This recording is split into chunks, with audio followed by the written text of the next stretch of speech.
ladies and gentlemen, Kellogg wishes you a warm welcome to the Victor Borge Show. You know, every once in a while, Victor Borge likes to spend some time at home reading and answering letters. And today is such a day. So let's look in and see how he's coming along answering his fan mail.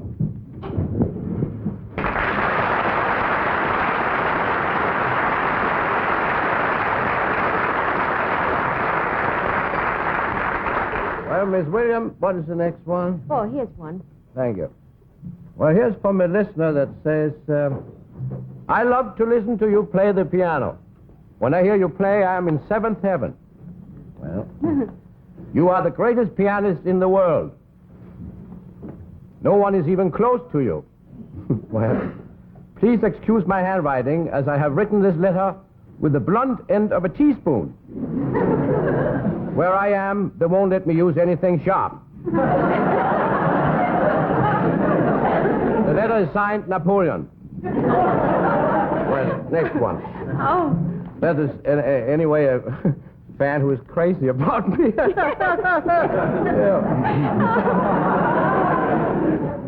Mr. Borge, I'm an amateur photographer and watch your show every week.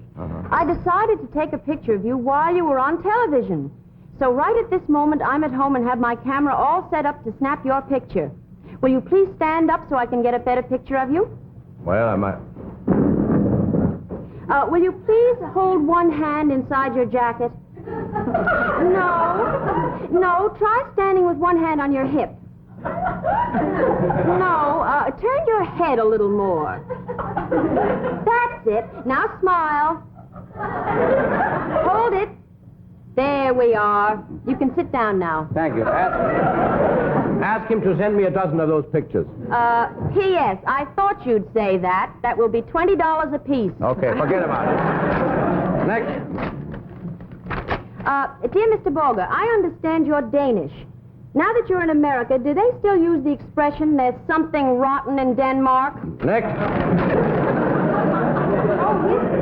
Here's a letter from a Miss Joan Trent. She's a secretary, and the letter's written in shorthand. Oh, let me read it. I'm an expert in shorthand. It says... Well,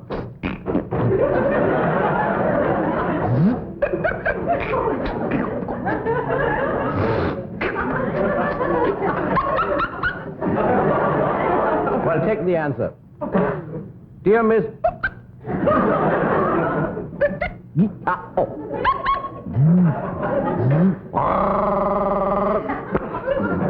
Are you sure that you want to say that? No, say it. Now, signed... No, that's fine. That wasn't that lip. That has nothing to do with it.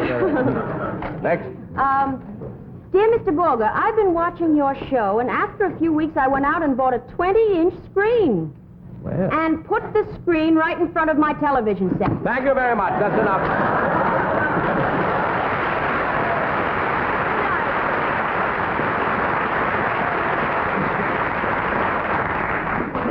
Silly thing. Oh, Mr. Borge, Yes. could I have an advance in my salary for this week? Mildred, in advance. Why? Oh, I'm a little short. You short? If you are short, I'm flat. But, Mr. Borge... That's the silliest thing. Bless you. You aren't catching a cold, are you? Well, Mildred, if I can stay away from people with colds, I'll be all right. Well, they're awfully contagious, you know. I think you'd better stay home tonight. I certainly know. Will you make me a cup of tea, please? And I'm going to practice it. I'll get it right away. Thank you, Mildred.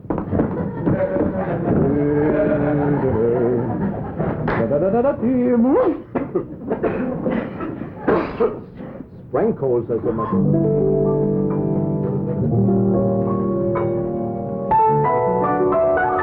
Hello? Anybody home? I'm your next-door neighbor. Oh, won't you come in? Please. Mildred, make it 2 cups of tea. Yes. Mr. Borge, how do you do? How do you do? Won't you sit down? Oh, this is lovely. You know, I've been meaning to call on you for ever so long. I think most people in the city are so sort of cold, they never want to see anyone. But I'm not like that at all. A cup of tea? Uh-huh. My. Strong enough for you? Yes, it's strong enough. I like mine a little stronger, just... You Take do your live cup, so please. well. Thank you. Three more sugar? Oh, no, thank you. I wouldn't dare. Thank you, Mildred. As I was saying, how are you? Well, I'm fine, thank you. How are you? Oh, I'm not well. I'm not well at all. I just have one of those spring colds. Comes and goes. I really didn't feel like coming here today. I just thought I should. I just didn't want to be rude and keep you from seeing me any longer. But I shouldn't have come at all. Well, you look very well considering, of course. Well, I may look well, but nobody knows how I suffer. You know, I've been thinking so much about you lately. I heard such a bad pianist the other day.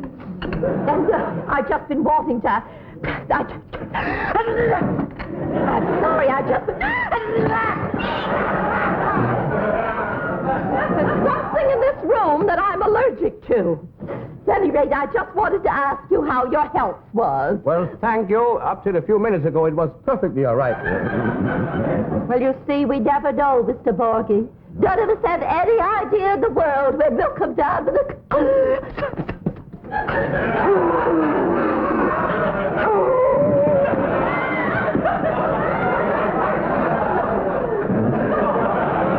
Now, that's what makes me simply furious. I never have any warning, but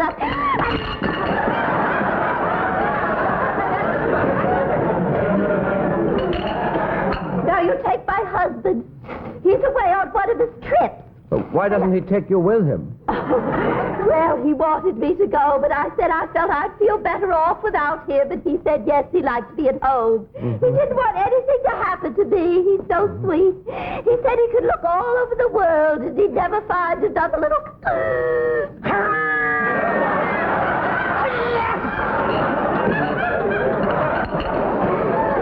One of my spells is coming on.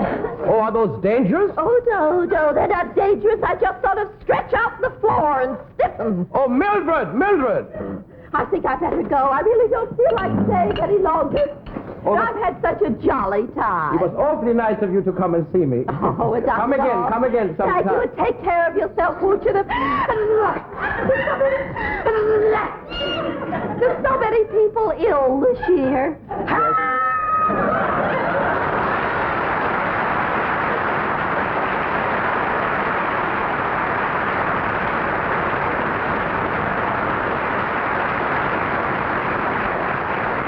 As alike as two peas in a pod.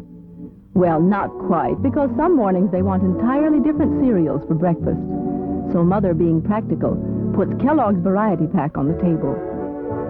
Now each can choose her favorite. And Brother Bert, too, though he has a harder time deciding. But he'll come up with a favorite, no matter which. Yes, every time you pick a cereal from Kellogg's variety, you choose a winner, each fresh from its own box, each crisp and delicious. Just look.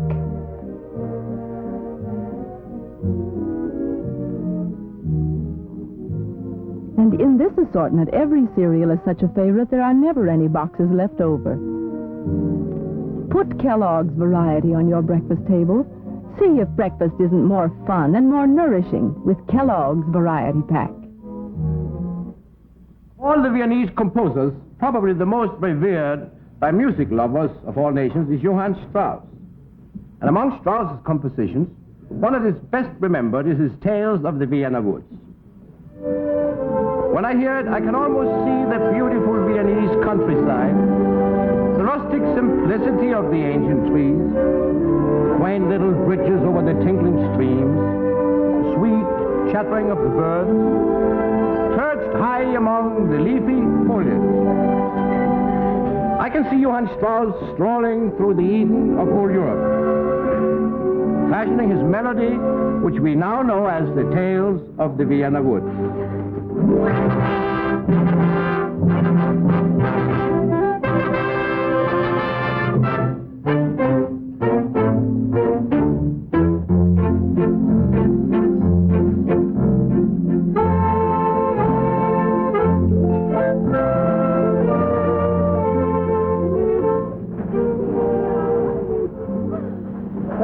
You brought our best green linen tablecloth, didn't you, Leeson? Yeah. It is beautiful. I always love to eat on this tablecloth. Papa. Oh. Run along and play, children, while Mama fixes the picnic, yeah? Here we are, dear. And there is this. Isn't that lovely? Papa, we have two such dear children, haven't we?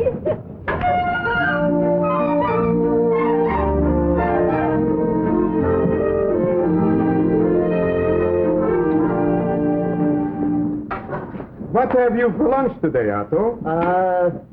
Wiener Schnitzel, bratwurst, and pig's knuckles. Oh, you must share them with me, Hans. Oh, thank you very much, Otto. And you must share my sauerbraten and also my apple strudel. It's wunderbar. Oh, danke.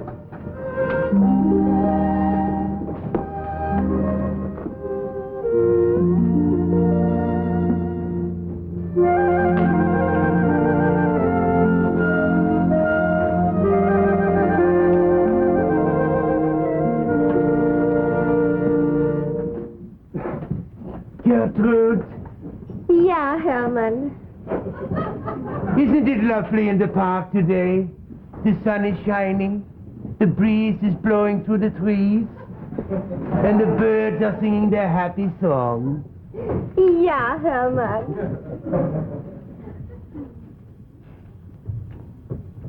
Herman, you are forgetting yourself.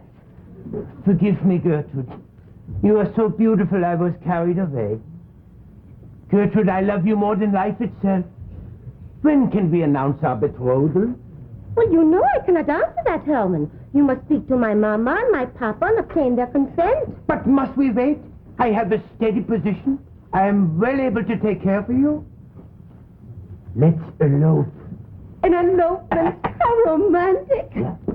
Can you be ready in 6 months? Herman, you are so impulsive. But I shall try to hurry. Good, good. Look, there's a carriage over there. Would you like to take a drive through these lovely woods? I would love to, my darling. Come, I will ask the driver if he can take us.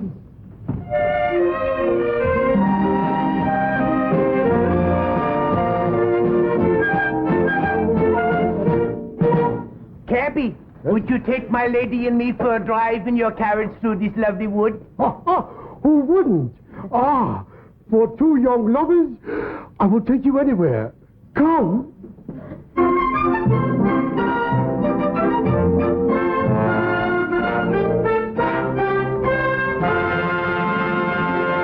Now let us suppose that Johann Strauss was living in Brooklyn instead of Vienna. And he got his inspiration while strolling through Prospect Park. Then the little scene we just played for you would have to be changed entirely. Probably to something like this.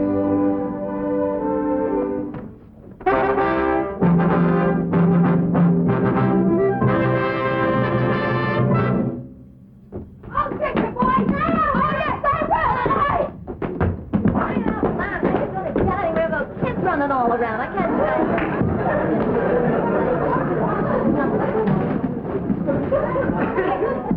What? Do we have to eat on that green tablecloth again? Yes, so what's wrong with a green tablecloth? Nothing. Only last time I forgot myself. I chalked a piece of celery and tried to shoot the meatball into a side pocket. Hey, why don't you kids get lost while I get one? I'm trying to sell it all over the center. Gee, we sure got a couple of sweet brats, ain't we? Ow!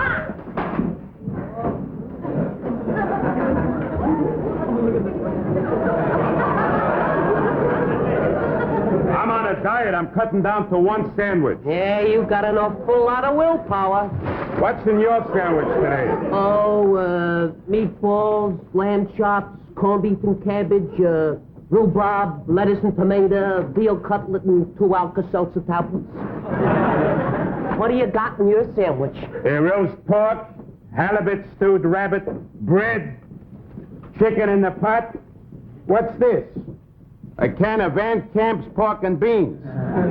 Gee, I told that wife of mine to take the beans out of the can. Last week I almost broke a tooth. You care for a hunk of my sandwich? No, I gotta be careful of what I eat. I got a weak stomach. Oh, so my wife's cooking ain't good enough for you, you crumb. Who you calling a crumb, you crumb?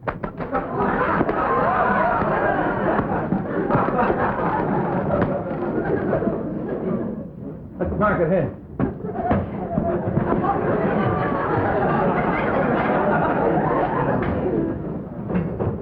Headed the nuts in the park today, good, huh? Yeah, Hyman. Boy, the grass is dripping with dew, the sun is out, and the birds are singing their crazy brains out. Yeah, Hyman. Hey, are you trying to get fresh? No.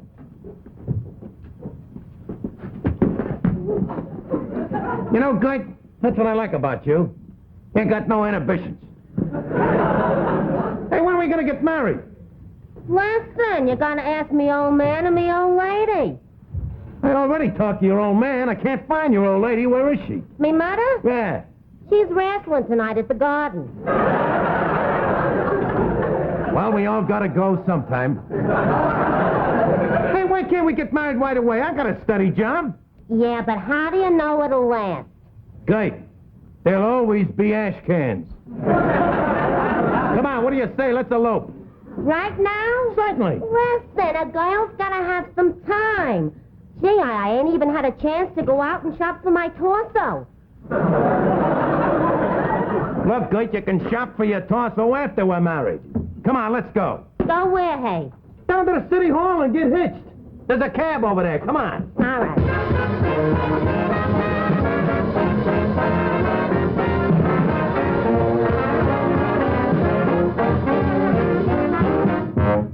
Hey, Jack, let's hit the road. Let's get going. I ain't go that way.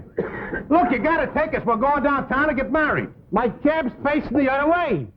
If you get married uptown, I'll take you. We're going downtown. And I said I'm going uptown. Hyman, I ain't never been uptown. You'd like to go uptown? Yeah. All right, marry him.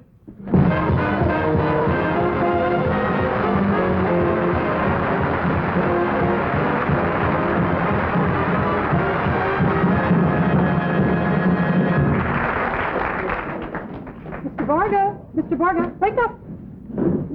Oh, Mildred, I had a strange dream, didn't I? Well, of course, you wouldn't know that. I was dreaming about Johann Strauss and Prospect Park and old Vienna and the woods and the tales of them and everything. My goodness, my head is just going like this. Matter of fact, I'm awfully tired, but I think I'd better get out for a little fresh air. I think I'll stop by the drugstore and get myself a chocolate malted or something. Will you get me my hat and coat? Yes. Oh, it's horrible to sit and fall asleep. Oh, thank you, Minnie. Thank you.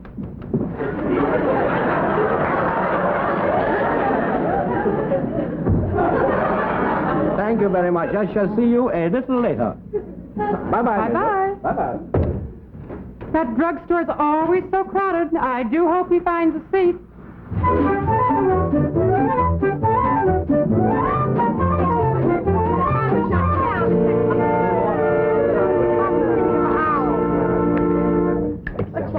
Could I have another cup of coffee? Yeah, please. I have a check when you're ready. Only got 2 hands.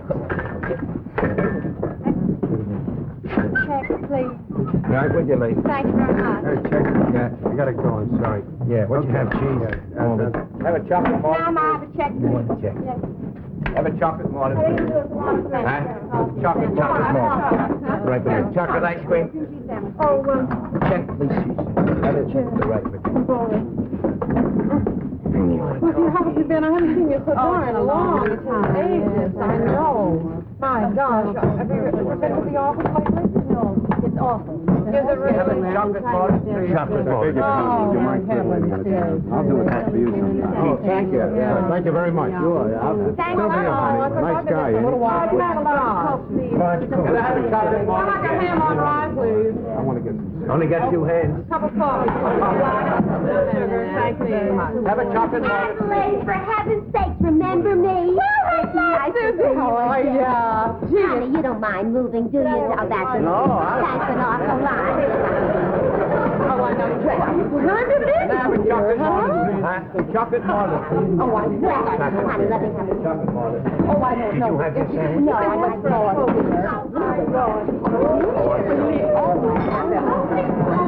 Excuse me, do you mind moving down just one more thing? Can I have a chocolate marlin, please? Be right with you. I've been looking at you for the longest time. I've been traveling in the house. Would you like to sit together? Oh, that's very nice. Yes, Chocolate marlin, please. Right with you. I saw you when you came in, and I said, I would use that because you know that. Would you please? Thanks an awful lot. I hate these tricks. Thank you. Can I have a chocolate marlin? You got a chocolate marlin working. Like this. I won't be shopping it all the time. Would you mind changing and like sitting over there so I sit next to my friend? Yeah. Thank you very much. We only have the large coat. I think I'll hold on. Would you please don't mind?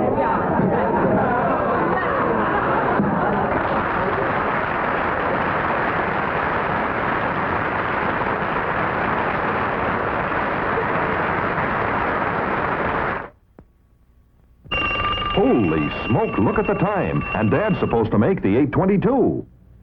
Oh, me. Wouldn't you know there'd be trouble with cufflinks on a morning like this? And as for Ted, he's worried about missing the school bus and worried about missing breakfast, too. But will you take a look at Mom? Why, she's all ready with breakfast. So quick and easy, 'cause it's built around Kellogg's Corn Flakes. As a starter, delicious orange juice, easy to prepare. Yes, there she goes, breezing right along with the clock. And do those Kellogg's cornflakes make a hit? Always so fresh. And remember, with Kellogg's cornflakes, you get the staying power of corn to give you more punch till lunch. Man, just look at those bigger, crisper flakes. Oh, you can sure taste the difference when they're Kellogg's. Yes, what a wonderful way to start any day. So make a note. Remember, build your quick, easy breakfast around orange juice and Kellogg's Corn Flakes, the original.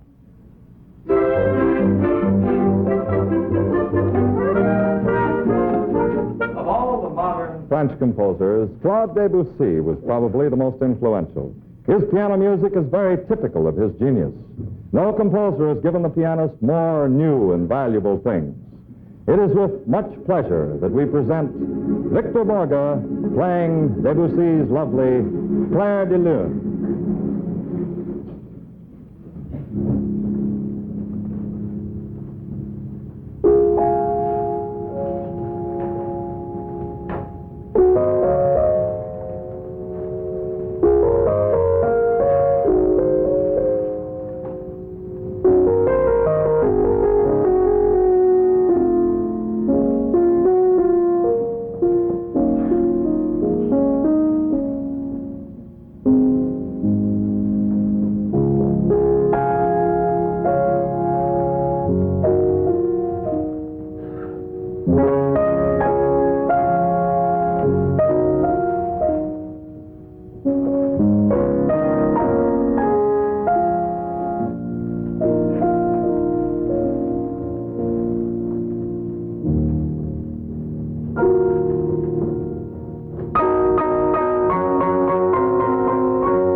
Thank you very much. We sincerely hope you enjoyed the show. And of course, well, thank you. And I'm, of course, also talking to our friends at home. Of course, we can't hear their applause, but we hope there is a lot. Of course, Kellogg is the greatest name in cereals. We all know that. You see, my two children and their parents every morning eat Kellogg cereals, of course. And it is a pleasure for a father and a mother, of course, to see their children grow up big and strong, and actually that you can see it right under your nose. And of course, if you listen in next week, at the same time, at the same station, you will have another Kellogg presentation of our show, and we hope you will enjoy the next one also. Thank you.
Hey, Bud, got a match? Stick 'em up. Hey, is that the right time? Holy smokes, I gotta get home and watch the Victor Borge Show.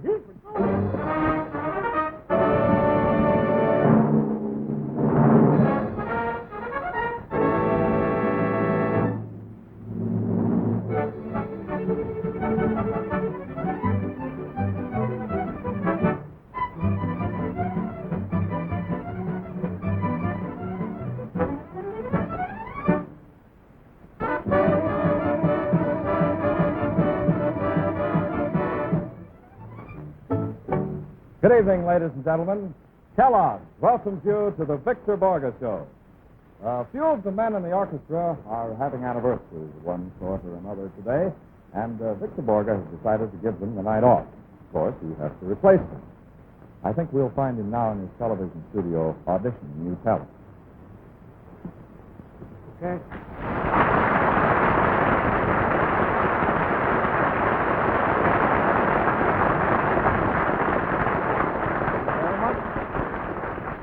This is time for the audition. Is there anybody out there for auditioning? Would you come in, please? You play the French horn, I guess. Huh? Pardon, monsieur, je ne comprends pas. Oh.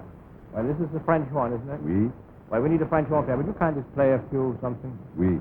Wait, no, you. Just you. Very well, thank you. You can go right down the orchestra, go that way. Next. Very good tone, very good tone. Next. How do you do, sir? What's your name? Jim Mahoney. Jim Mahoney. And what do you play? The piano. The Celeste or the piano? The Celeste. Okay, would you kindly... Oh, here is the song. What would you like to play? Would you like to start? I like almost... As a matter of fact, I hate music, but that doesn't make any difference. Would you like to play Sprout? Go right ahead, play Sprout. What are you going to play? The Blow Danube.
minute. Does it really go like this?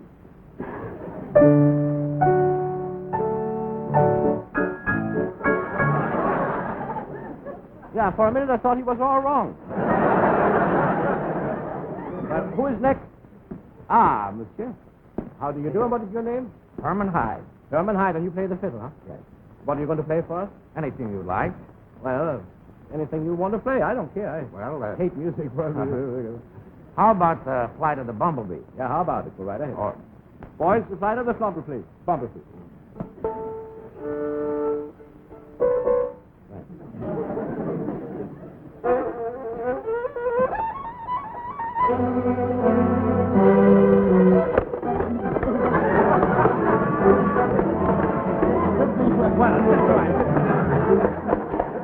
Well, thank you very much. Something went wrong, I'm sure. Yeah.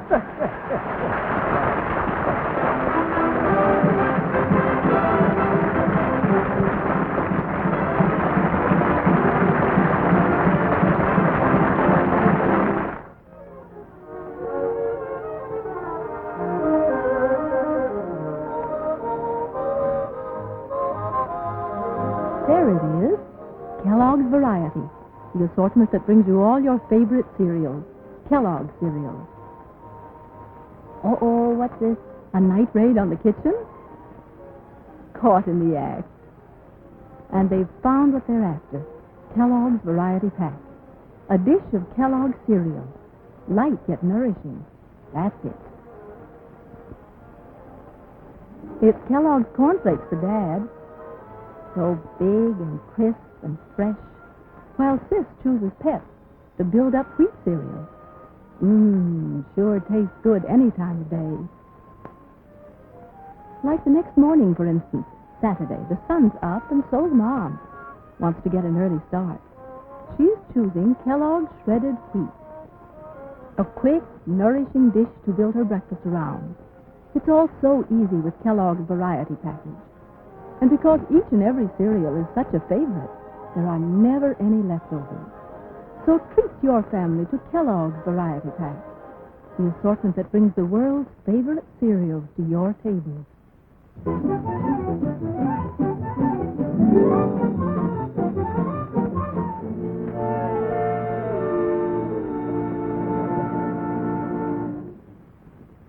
Hello, Mildred. Good evening, Mr. Borge. Hello. Anything new today? Will you help me with my coat off? Yep. My hat. Oh, yes. I just got a snapshot of my boyfriend, Mr. Borge. Oh, you did? Yes. Can I show it to you? Well, I guess you can if you have it. Uh-huh. Oh, isn't that a tall boy, huh? This is as a baby, huh? Oh, yes. And he was. And you know, He he's was. so intelligent.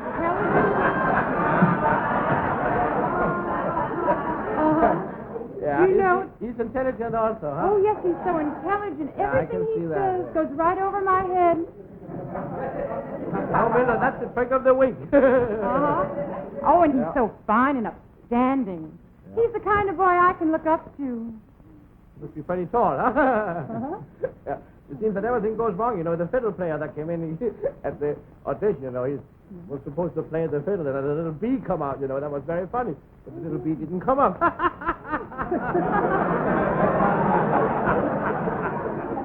At least I got my laugh out of it. Now, what's next? Oh, yeah. You know something? With all these birthdays going around here, the studios, the orchestras, really, 6 men of the orchestra had birthday today, so we had to leave them out of the show tonight. I remember when I was a little child, I used to play one tune. As a matter of fact, my mother and my father wanted me to play constantly, practice all the time. But I learned to play one tune, but I learned to play this tune in the style of all the composers. So with that tune, I got away with everything. Concerts and everything, and nobody seemed to detect it. Might touch up a little of that, because I haven't done it for a long time. Remember, the tune was something like this.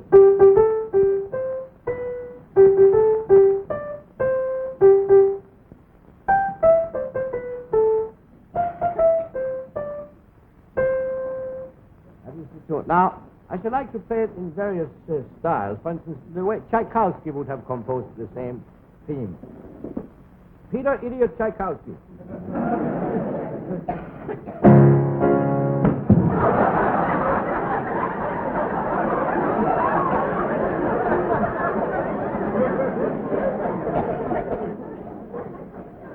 Try it once more.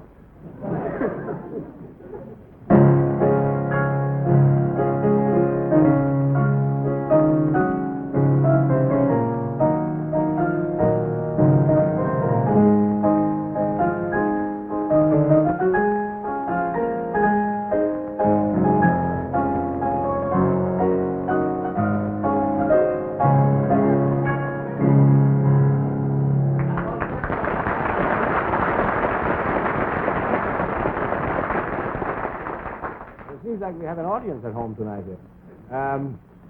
Chopin next. Oh, Chopin. He's dead, by the way, I hope you realize. As a matter of fact, I hope he is, because they buried him many years ago. That goes for Mrs. Chopin also.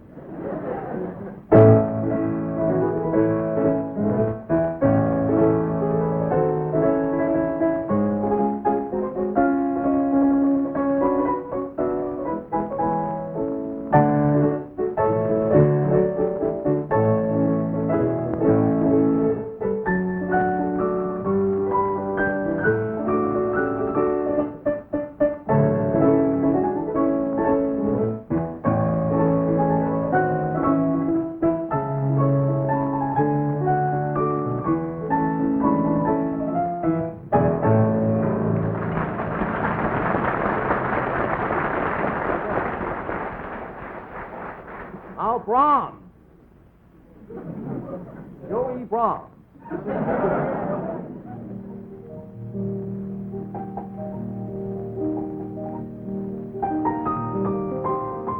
Shoo baby.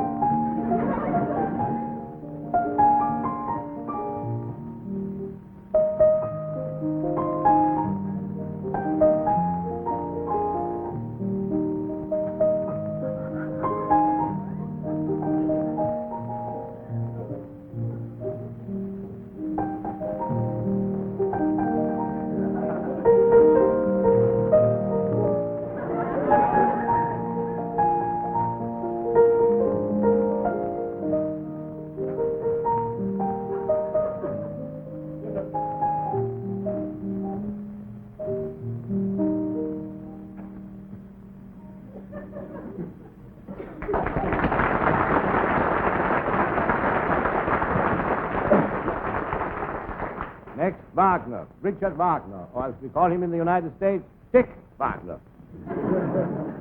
for short. And this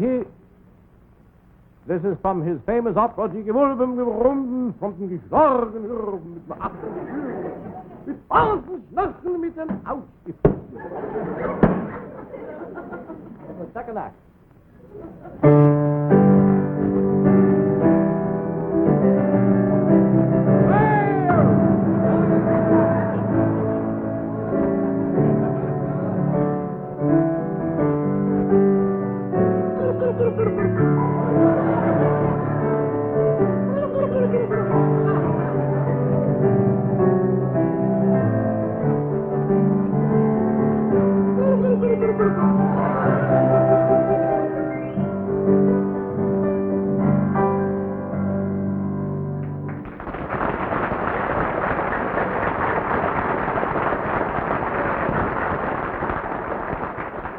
Now, Beethoven. Harry S. Beethoven.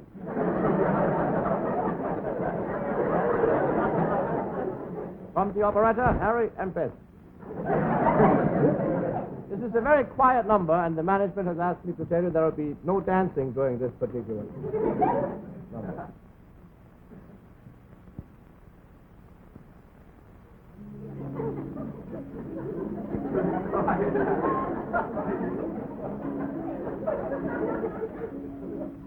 I can't hear a thing myself. Coming up. There it is.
Extra.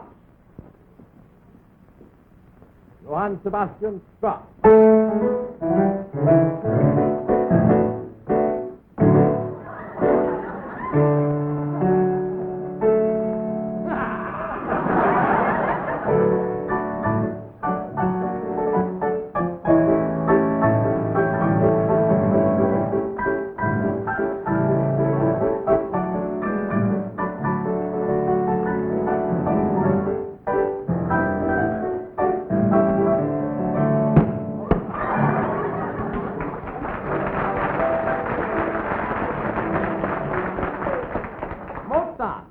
Margaret Mozart.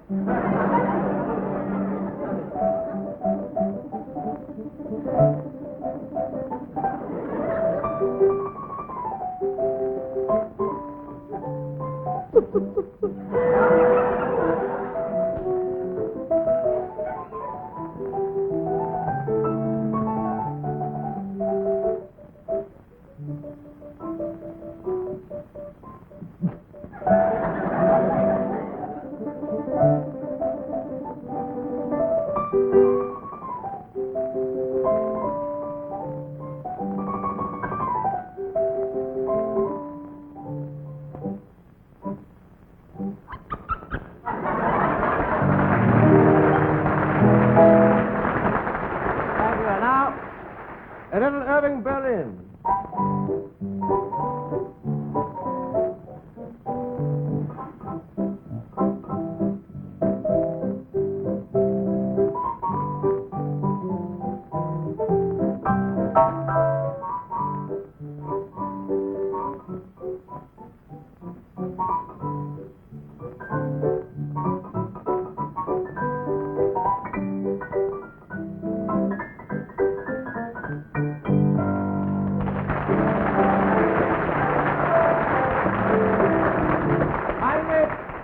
Modern composer Shostakovich. Junior. He's a little nutty, isn't he?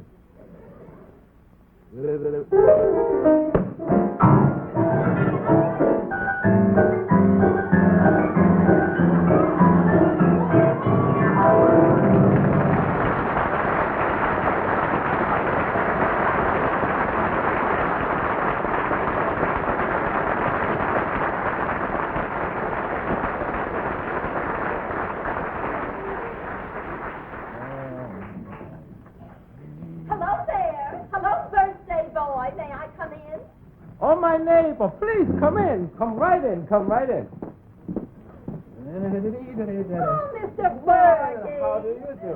You know, you Danes are no different from any of us, are you? Birthdays and everything. Well, frankly, it isn't my birthday at all. Oh, well, now, don't be shy. Everybody on the block heard you playing Happy Birthday, so I just ran out and bought you this cake. Oh, isn't that sweet of you? But it actually isn't my Oh, birthday. you know, we all have birthdays. Even I do every now and then.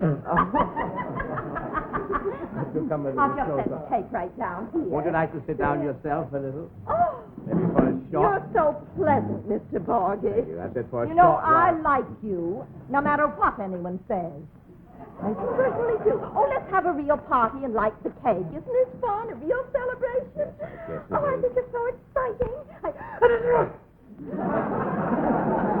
I was afraid that would happen. I'm allergic to candles.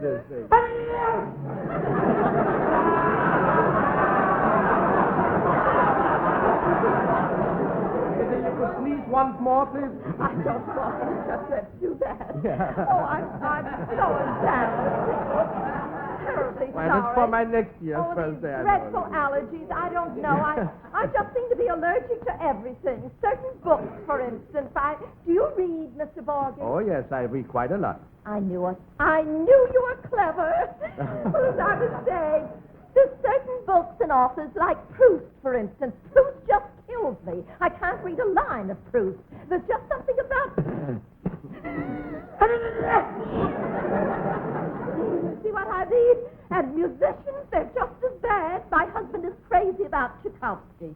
But for me...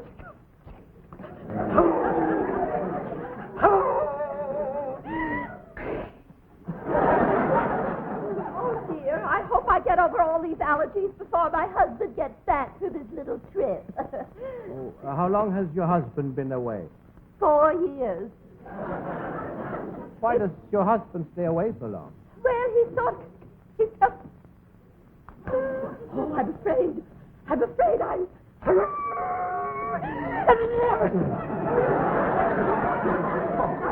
Would you like to have a stay any longer. Would you like to have a piece of your own cake? Oh, no, I'm on a very strict diet, Mr. Borge. I just eat nuts and fruit and the roots of something from under the sea. I really have to run along, but happy birthday Well, again. thank you so much, in spite of the fact that it isn't my birthday. But Oh, it was well, I awfully do nice of hope you live to see another birthday.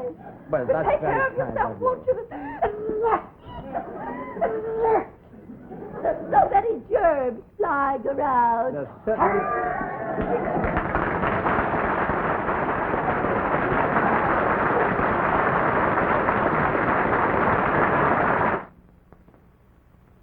There it goes. Oh, just look at the time, and Dad has to be downtown in less than an hour. But he'll never make it if this keeps up. As for Ted, he's worried about missing the school bus, and worried about missing breakfast, too. But look at Mother, all ready with a quick, easy breakfast built around Kellogg's cornflakes. First, delicious orange juice, ready in a jiffy. Just in time, too. You can always depend on Mom. And she can always depend on Kellogg's cornflakes, the cereal with the staying power of corn that gives you more punch till lunch. Fresh, crisp, delicious. Who wants to skip breakfast when the big attraction's Kellogg's cornflakes? And nothing's quite so easy to serve. So build your breakfast around Kellogg's cornflakes and orange juice, the one and only Kellogg's cornflakes. Frederick Francois Chopin's Polonaise in A-flat has its inspiration in the Polish national dance, or processional, from which it gets its name. Kellogg takes great pleasure in presenting Chopin's Polonaise in A-flat with Victor Borge at the piano.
On behalf of Chopin and myself, we thank you very much.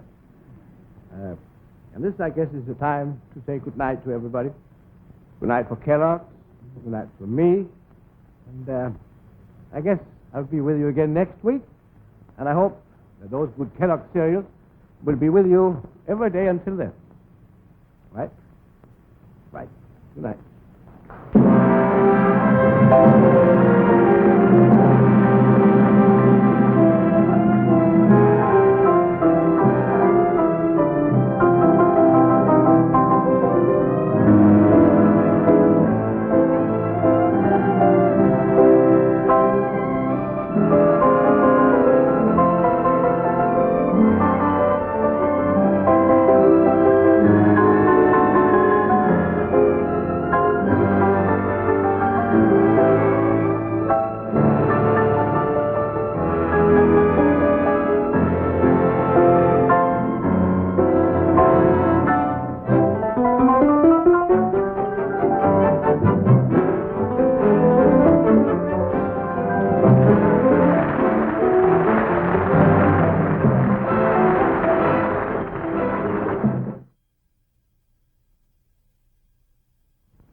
Come on, Joe, before we get caught. Okay, keep your shirt on. I'm writing the warden a note. A note? Yeah, listen. Dear Warden, we'll be back in 30 minutes. We're going to see the Victor Borge Show. Love, Pete and Joe. Let's go!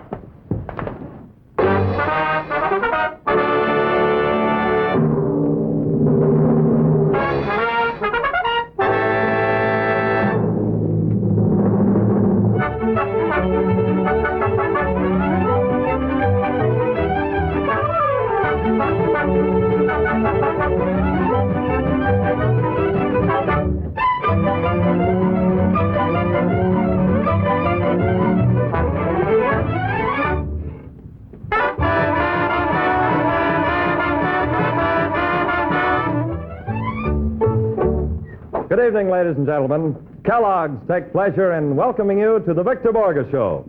Well, tonight, later on in the show, Victor's going to play and conduct a selection for which he's had many requests. But first, as you know, many people have hobbies. Some collect stamps, others coins, others antiques. As a matter of fact, almost everyone has a hobby of one kind or another. Now, Victor Borge's hobby is collecting batons. You know, batons are the things conductors use to conduct an orchestra. At the moment, we find Victor going over his collection. Victor Borge.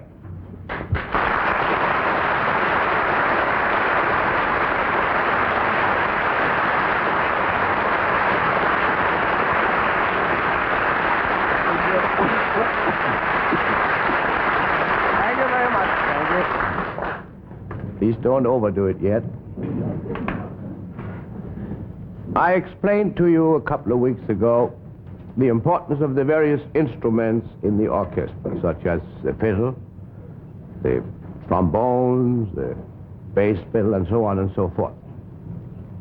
I have yet to tell you about one of the most important instruments, which is the baton, the little stick with which the conductor starts and finishes a piece of music, and once in a while continues during the selection, of course. A baton is made out of a tree. Now, it would be silly to wave a tree in front of the audience, of course, or the orchestra. So we cut it down, of course, to a little piece like this from a big tree.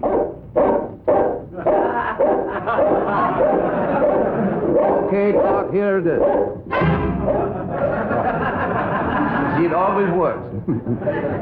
Now, I'd like to show you a couple of more batons which are very important. Now, here, for instance, is a baton I use for long-playing records. Very interesting. Now, here is a baton which is used by Phil Spitalny and his all-girl orchestra.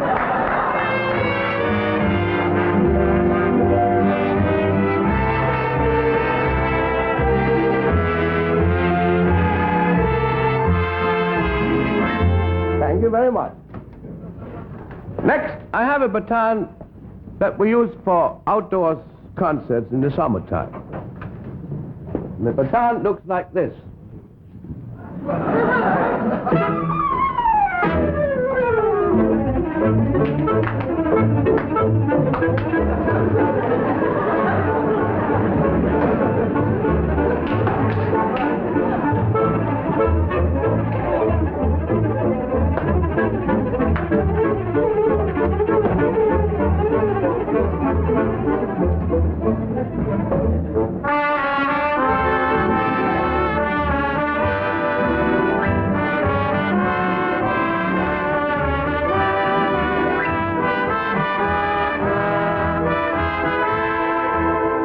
Thank you very much.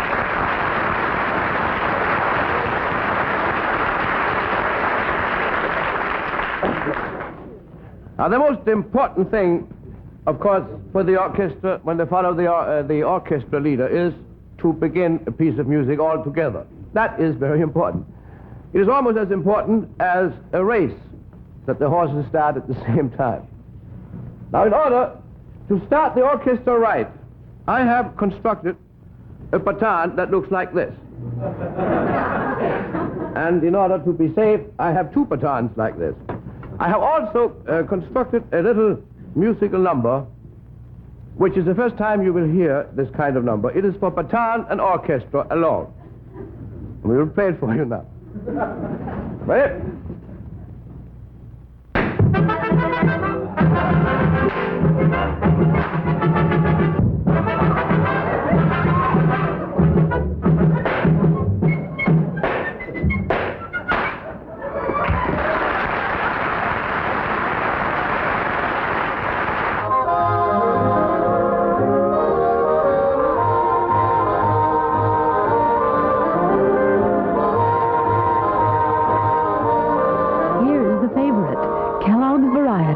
Bringing you all your favorite cereals, Kellogg cereals. With Kellogg's Variety Pack, everybody at the table can reach for a favorite. What's more, have a different cereal every single morning.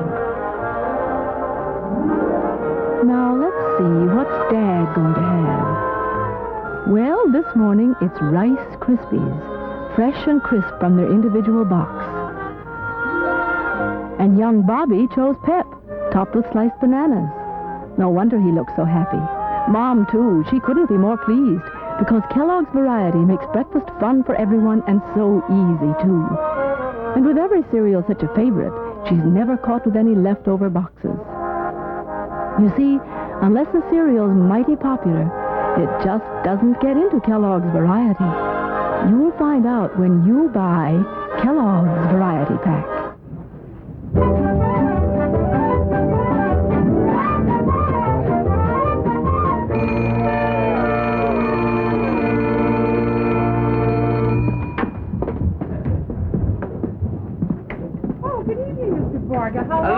Hello, Mildred. Have you been smoking? Using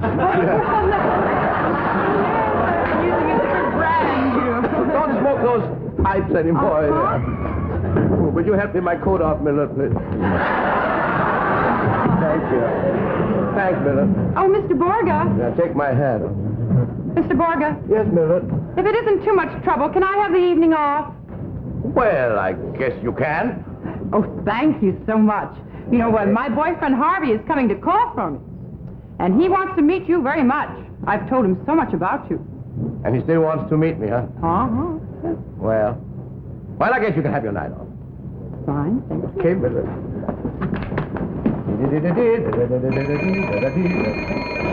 Coming! Coming!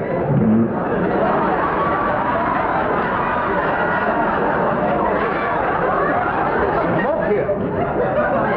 The house might be on fire. I don't know.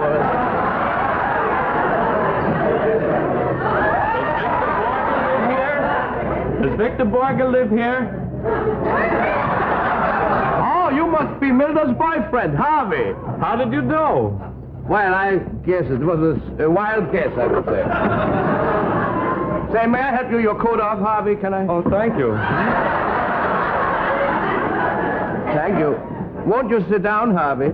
Yes. Sit down. She will be ready in a minute. She asked me if she could have her night off, and I told her she could. Can I offer you something, a cigarette? Oh, no, I have my own, thanks. Would you like to try one of mine? Well, I would be delighted. Thank you. They're made especially for me. A little more smoke in here wouldn't hurt, I guess. Just a second. Thank heaven it doesn't work. Oh, you have your own matches.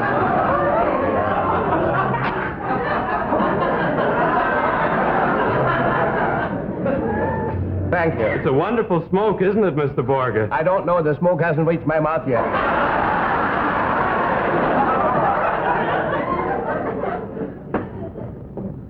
Well, here's Mildred. I'm ready, Harvey. Oh, my big moment. You're not kidding. Yes, fine.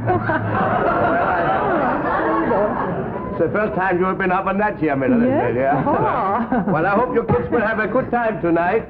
Uh-huh. Come along, little one. Little one. Good night, Mr. Borge. Good night. Good night.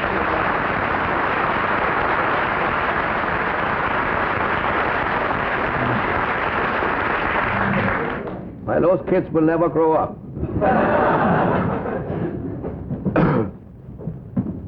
I have a little thing I have to confess to the audience tonight. That about this time, we were supposed to do a little sketch for you. But unfortunately, one of the actors, just before the show, took sick. And we are not able to show you that sketch. And that means that you will have to put up with me for the next 5 or 6 minutes. I hope you won't mind. As a matter of fact, there's nothing we can do about it. You have to. I have often wanted to do an opera on our show, and I have an opera here by Mozart. I can't do it tonight, but I would like to explain something about this opera to the audience. So if they like it, we will do it sometime, maybe later. It's a Mozart opera because it is written by Mozart, and that's, of course, why it's called a Mozart opera. And Mozart also wrote the music, of course, in his spare time. And it begins, I would rather go over to the piano so I can explain it more thoroughly. It begins when the curtain rises, otherwise you couldn't see a thing. As a matter of fact, as the studio is tonight, I'm afraid you can't see a thing anyhow because we have an awful lot of smoke in here. When the curtain rises, you see the stage. There are 2 trees on the stage, one on either side. Or vice versa. It all depends, of course, where you are seated. First, the tenor comes in. He's supposed to meet his soprano, as they usually call them. But she is a little late this particular season, so he hides himself behind one of the trees in order to surprise her when she comes in a little later, which she does. So when she comes in, she can't find him because he's behind the tree, and she doesn't know it. As a matter of fact, she knows it because she saw it at rehearsals. But she pretends that she doesn't know it, so she hides herself behind the other tree. Now they're standing behind each tree for about 27 minutes, I would say, roughly, and nothing happens. Except, of course, that the music is going on in the orchestra place, but that doesn't mean a thing. Next, the chorus comes in, and nobody knows why except Mozart, and he's dead. And that is just too bad, of course, especially for Mrs. Mozart, but that is none of my business. I'm not going to mix myself up in other people's private life. Now her father shows up, not Mrs. Mozart's father, of course, but the soprano's father. He is very angry because she is not his daughter. Now, this has nothing to do with the opera. He found that out himself. Research. So he decides that she must die. She's a very obedient daughter, so she dies. And that is the end of the opera. Now you hear the overture. First, the conductor's footsteps when he enters the orchestra pit. You think he limps a little.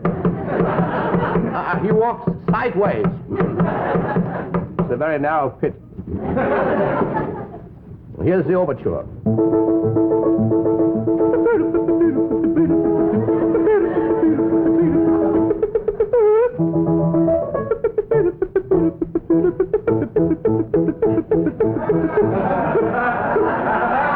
This was the first part of the overture. Now you hear the second part, and it's exactly the same.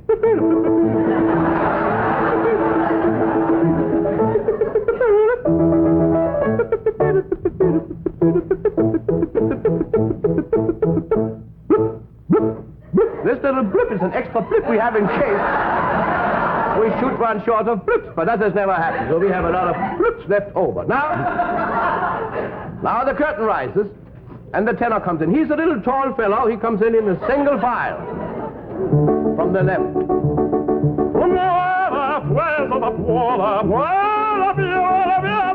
He goes behind the tree right away.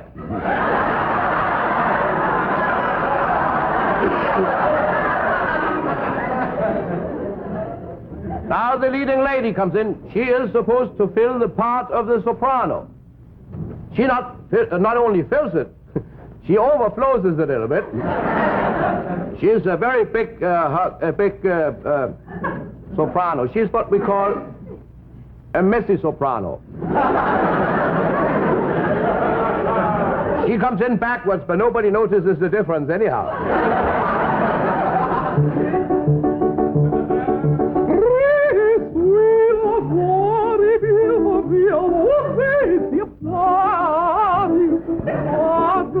She goes behind the other tree. She can hardly wait because she has to make changes till the next act. Now they're standing there for about 27 minutes, and next the chorus comes in. The light is dimmed, so you can hardly see them, and that's why they're dressed in a kind of cheap underwear, because there is no reason to spend a lot of money for costumes when you can't see them. That's the way my sponsor feels about it, and that's the way it's going to be. Well, now the light is dim. They're supposed to be 12, but tonight they're only 11 because one didn't feel too well. I don't have to tell you this. This is none of your business, but it actually so happened that this is an elderly gentleman who has been with the company for many years, and his daughter was married 2 weeks ago, so he has been celebrating ever since. He's a nice fellow, hasn't got... He's a nice fellow, he hasn't got much of a voice, but, you know, he just don't want to throw these people out. Yeah, his daughter was married to me. She is the ugliest thing you have ever seen, but this has nothing to do with the opera, so there's no reason we should go into detail. So here the chorus comes.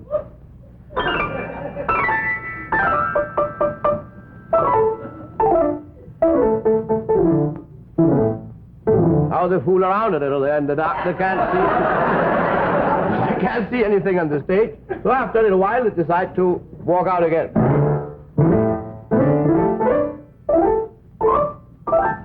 Here's one who couldn't walk so fast. Now they get their money and go home. Next, a baritone comes in and sings Toreador, Toreador, Toreador. toreador. But he finds out that he's in the wrong opera.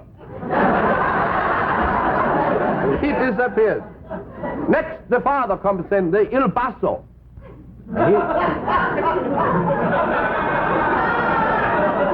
His boat.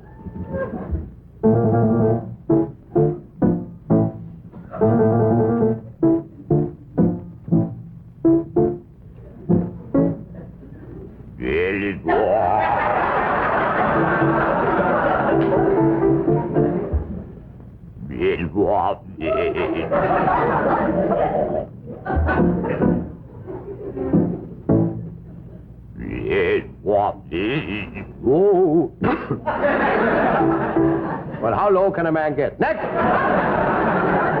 He tells her that she must die, and she is very obedient, so now she sings her famous die aria.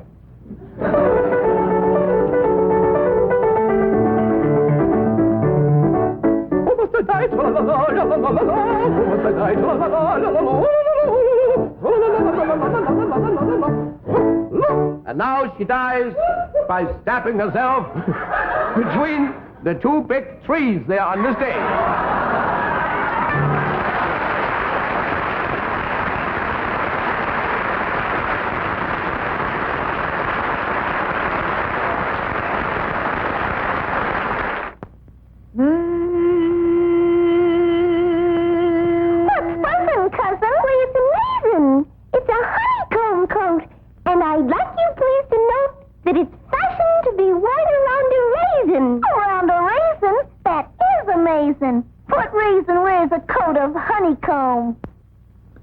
The answer to that is easy.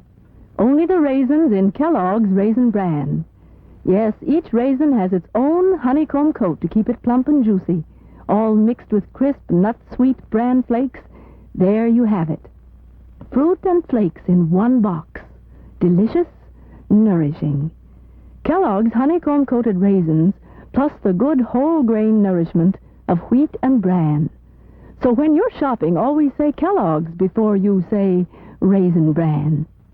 Sure gets lots of praise, and man, that's because it's Kellogg's Raisin Bran.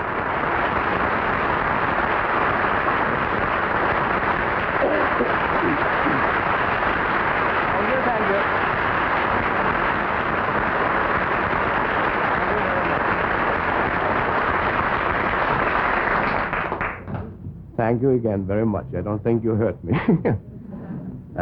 This is good night to everybody now.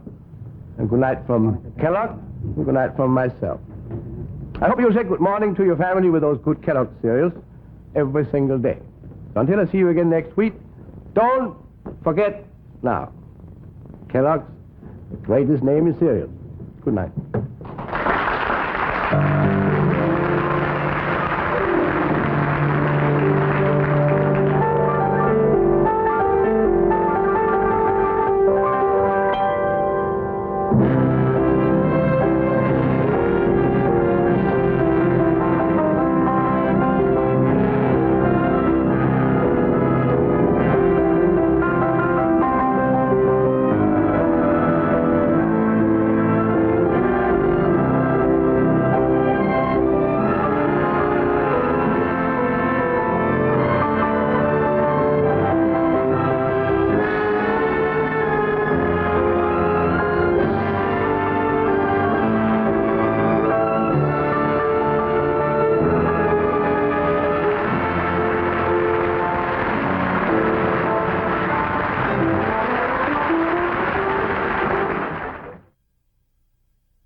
Hey, buddy, could you give us all that dime for a cup of coffee? Yeah, I guess so.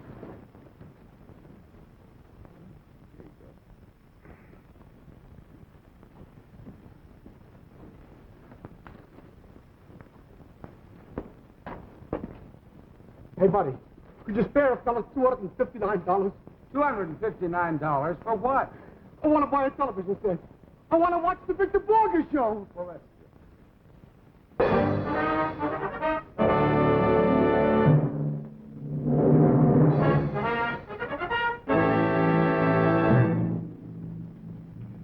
Kellogg's Variety Pack and Kellogg's Raisin Bran bring you the Victor Borge Show.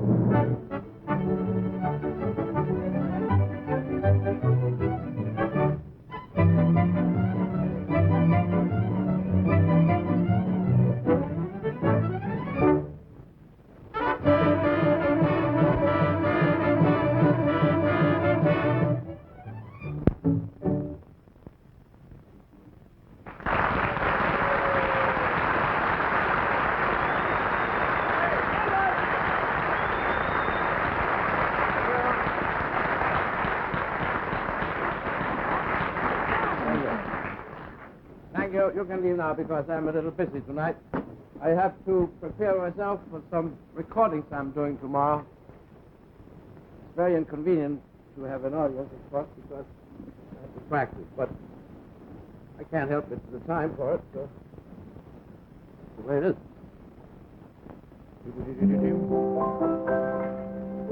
You know, these recordings, they are very difficult. As a matter of fact, I have a good idea. I'm going to change the basic of the recording thing, you know, the records and so on and so forth. Because everything is modernized nowadays except the record business. For instance, we have this, you know, this is a symbol of the records. See this one, his master's voice, as they call it? But that's not good enough for long-playing records. Oh, I have another idea that's much better. That's the new trademark for long-playing records. I have made a record last year, and the company for which I made it has had a lot of complaints because apparently there seem to be some cracks in it. There were no cracks in it. I made it on a summer day, and there were a lot of flies and a lot of things around in the air, and I was just trying to kill them. And this is how it came out, no cracks.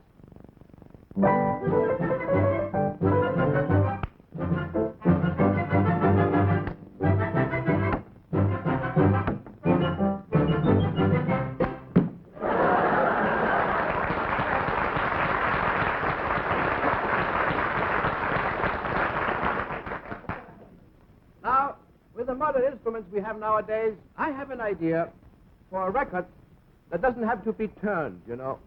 That is a problem. You put on the record, then you have to stop, and then you have to turn it around. I turn around myself. So we don't need to turn table here.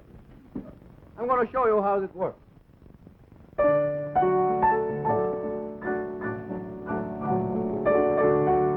This is the first half.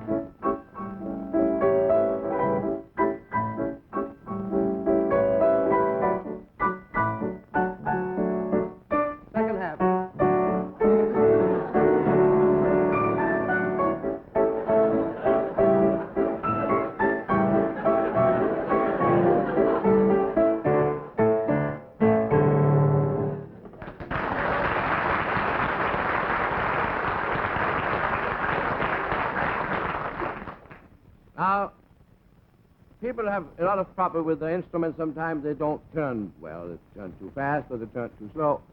I am getting over that by turning myself this way. I'm going to turn around.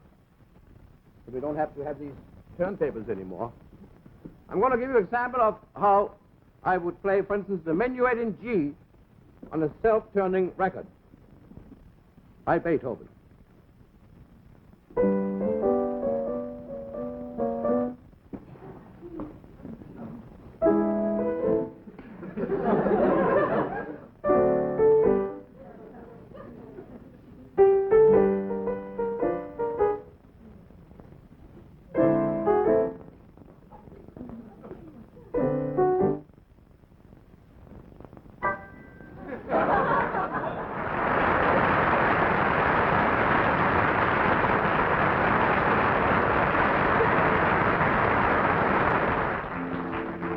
Victor finally finished his recording session. Now, a few hours later, he's spending a quiet evening at home, relaxing in his evening chair.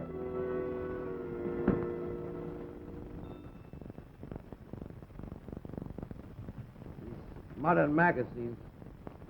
By mistake, I think I got one of these. I think it must be Mildred. the vogue. Strange with these new advertisements for these modern clothing for women.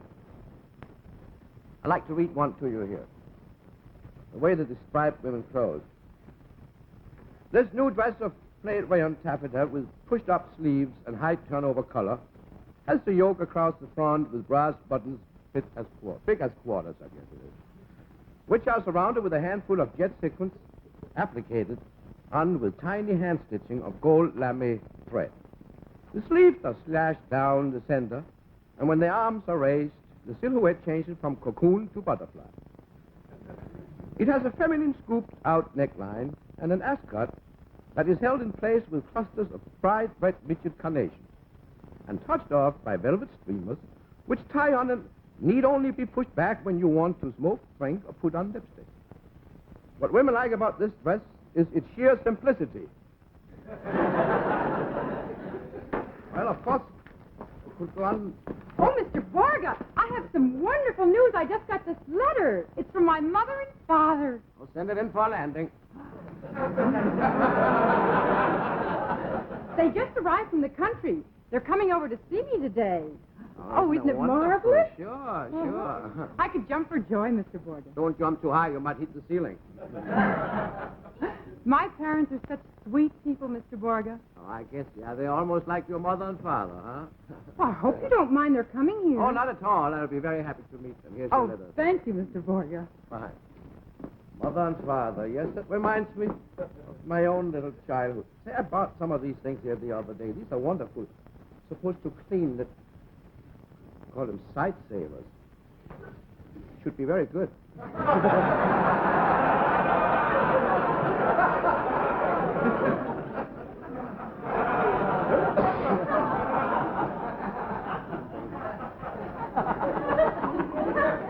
I think I can be posing for Picasso now. Well, anyway, thinking of my childhood, you know something? I always wanted to be born on a Saturday, because then I could sleep late on Sundays. But that never happened, of course, because I was born on a Sunday. It was in 1909. My brother was about 6 years older than I was. Yeah. Well, that shouldn't happen. But anyway, it didn't, so there's no hard feelings, I guess. See, when I was born, my mother wanted a boy, and my father wanted a girl. And that is actually why they got married themselves, because my mother got her boy, and my father got his girl. And they married. But anyway, I have an uncle. You see, my uncle is a very great inventor. He invented the, what do you call these things? The alarm clock, I think it is. And not an alarm clock, a burglar alarm, that is what it is. One of these big things, you know. But unfortunately, somebody stole it from him, so he never had a chance to approve. And he was a PhD. Just a... And so was his wife, as a matter of fact. Oh, yes, they were very learned. His greatest invention was the soft drink, which he called 4-Up. But nobody liked it, so he invented 5-Up. Still nobody liked it, so he went back to his laboratory and invented 6-Up. Just as bad, nobody liked it. So, a few days later, he died, heartbroken. Was that 6-Up? Yes, that was 6-Up he had made. He died. And that was unfortunate because little did he know how close he came.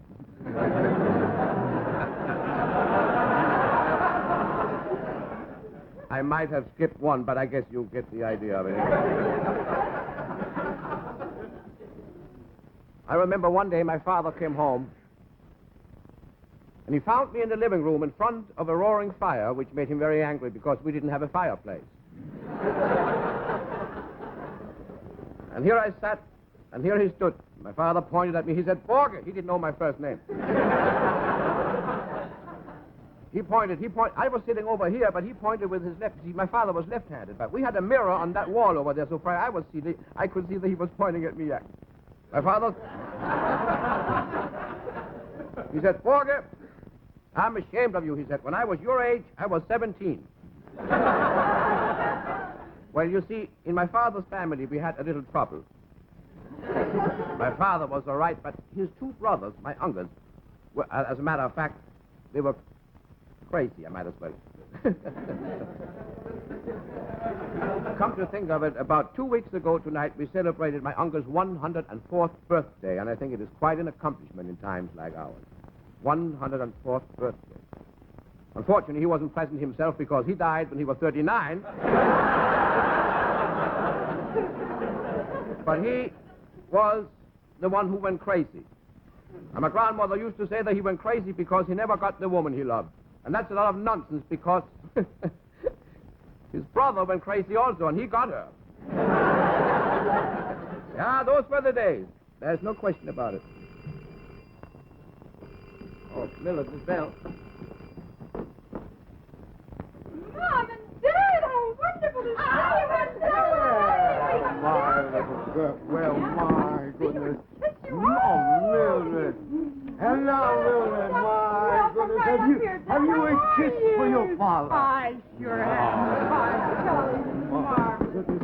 What will I get off of that? Well, how do you do? How do you do, Mr. Borge? I'm Mr. Borge. How do you do? Yes, meet my mom and dad. Yeah, you're Mrs. Mildred and you're Mr. Mildred, I take it. Yes.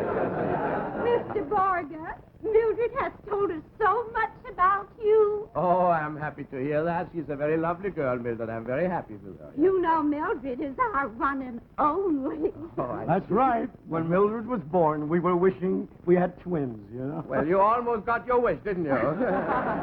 Yes. And we raised Mildred. You certainly did. Yes, I will agree to that. Mildred was a sweet child, always playing with blocks. I guess between 49 and 52nd Street, huh?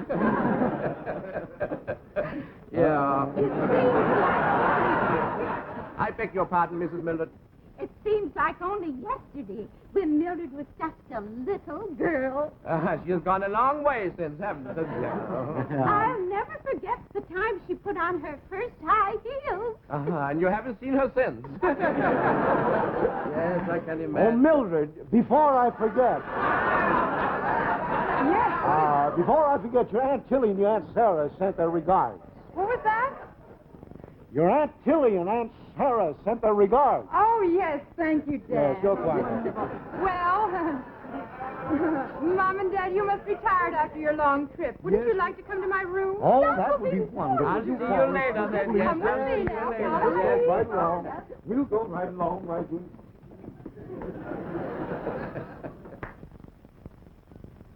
Hello there. I'm Jane Owen. You know, it gives me a good feeling to talk about something I like, and an even better feeling if it's something I think you'd like. And that something is Kellogg's Variety Pack. You know, you might call it the Kellogg's family of cereals. And it's made to order for your family because, well, you know how choosy they can be, especially at breakfast. And with the Kellogg's variety, they can choose from the world's favorite cereals. You know, I think it's interesting the way Kellogg's have kept this variety right up to the minute. Each cereal in it is so popular that with this variety, why, there are never any boxes left over. Now, here they are. Kellogg's Corn Flakes, Pep, Kellogg's Raisin Bran, Kellogg's Rice Krispies, and Kellogg's Shredded Wheat. Have you ever noticed how youngsters love to choose and open their own boxes? Well, you know, as a matter of fact, I think breakfast could be much more fun if all of us just opened our own packages and spread out a generous serving, all fresh and crisp. And incidentally, you know, I don't know of any easier way to give everybody in your family the breakfast dish of his own choosing. And you know as well as I do, that's a real problem in the morning's rush. Well, just take my word for it. There is no other cereal assortment that will give everybody his choice of top favorites but Kellogg's Variety Pack. I know they'll all like it.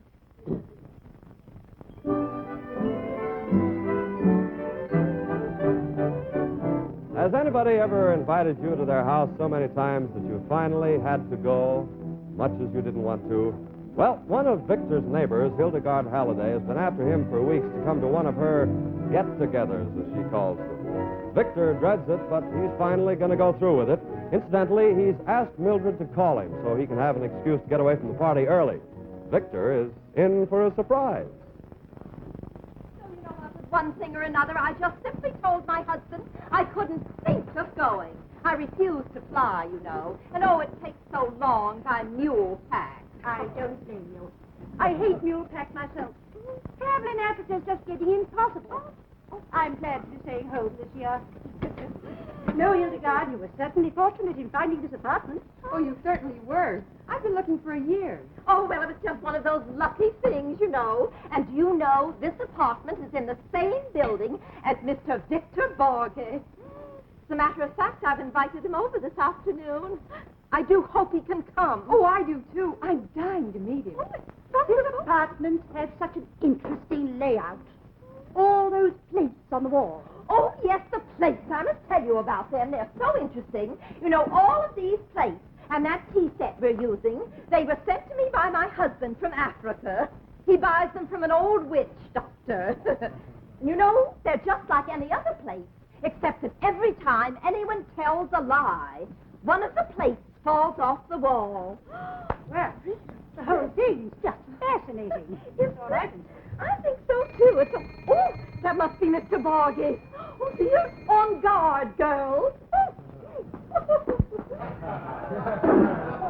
Mr. Borge, you did come. I was so afraid you wouldn't be able to make it. You're such a busy boy. Yes. Now, come over. I want you to meet the girls. Lavinia, this is Mr. Borge. Miss Hawthorne and Mrs. Wright, Mr. Borge. Charmed, delighted. Oh, dear. You like our little place here? Oh, I think it is beautiful. Oh, those plates there on the wall. I guess you eat out of the pictures. Have the plates on the wall. Oh, dear, I bet he says that to all the girls. Oh, Come on now, let's sit down and have a Thank nice, you. cozy little chat. Thank Dear, you. isn't this exciting? I have some tea all poured out for you there. Thank you very much. I was so happy to accept your invitation. Oh, I'm so...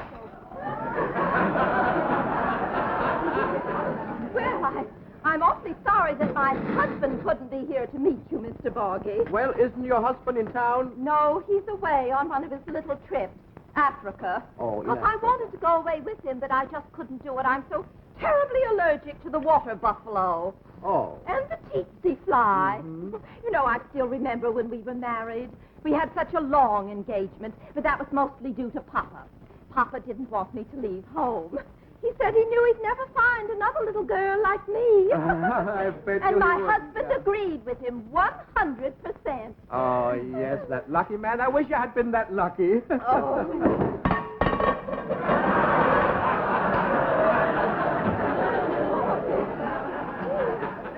You're such a flatterer, Mr. Borge. What am I going to do with you? Mr. Borge? Yes, madam. I saw you at a concert the other evening with such a good-looking young blonde lady. Oh, you did? And your wife, of course.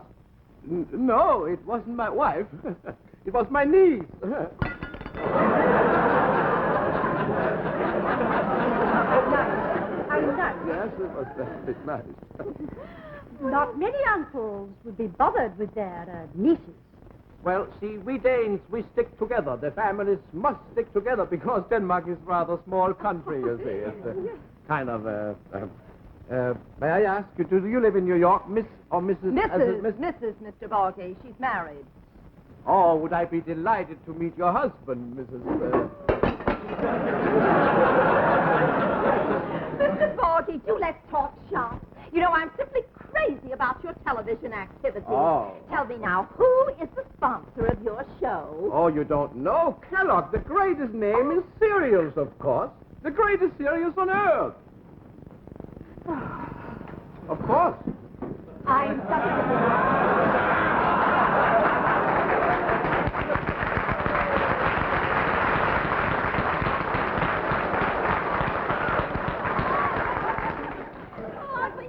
I'm such a fan of yours, Mr. Borge. Oh, yes. And I'm wondering if you'll make an old fan happy by playing a tune. Oh, yes, please do. Please, Oh, Mr. Borge. Ladies, I just hate to be the center of attraction. Oh, Mr. Borge. You're so modest, Miss. Oh, please play. Yes, we Please love play, hear Mr. Borge. anything. Well, if you insist. Every note is a work of art. Would you like to hear any Beethoven? Oh, anything that's romantic, Mr. Borge. Anything that's romantic. Is this the piano? It is. I guess it is part of one.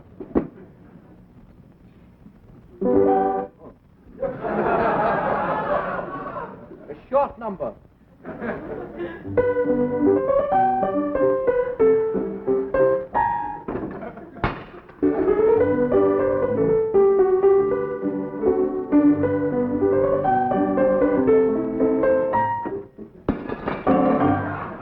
There's a lot of... That was wonderful. Yes. Wonderful. Well, thank You know, that piano is my pride and joy. My husband got it for me. Don't you think it's magnificent? The piano? Yes, don't you think so?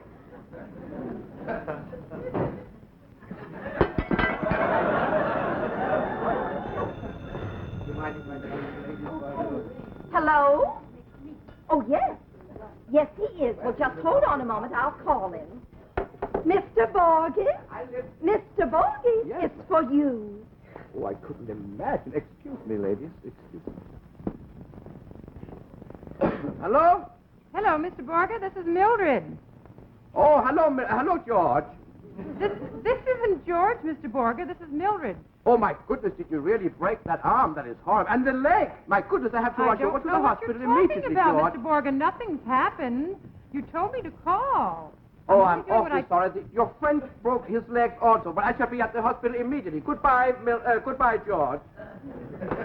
I'm awfully sorry, ladies. I have to rush immediately. I have to go to the hospital. My concert manager has broken all four legs. Borge, I mean, how terrible. Yes. Dear, I'm so sorry. Well, if you must, you must. I Mr. must, Borge. I must. I'm so sorry, I'm but sorry. please come again. And I do hope that you enjoyed yourself the short little time you were here. I certainly did. I must tell you, ladies, that this is the most wonderful time I've had in my life.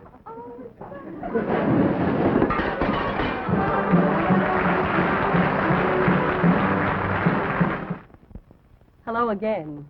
Tonight I wanted to choose one member of the Kellogg family of cereals to tell you something interesting about it. And there is something especially interesting and good, too, about Kellogg's Raisin Bran. The cereal and fruit in this package aren't just, well, bran flakes combined with raisins. Now let me show you. Now these are crisp, nut-sweet bran flakes, toasted the Kellogg's way. And they're coated with honeycomb. That is, the raisins are. Yes, they're actually coated with honeycomb to keep each raisin plump and tender. Now, just look at them. That's why Kellogg's Raisin Bran is sure to be your big favorite. Delicious bran flakes and raisins that are, oh, so much more tender. And when you serve this fruit and cereal combination, you're giving your family a real nourishing dish. Because these plumper raisins are, well, they help give valuable iron, and that's added to the whole grain nourishment of wheat and bran. Now, maybe you think I'm biased in favor of Kellogg's Raisin Bran, but you'll be too. If the next time you shop, you just say Kellogg's before you say Raisin Bran. Kellogg's Raisin Bran Flakes.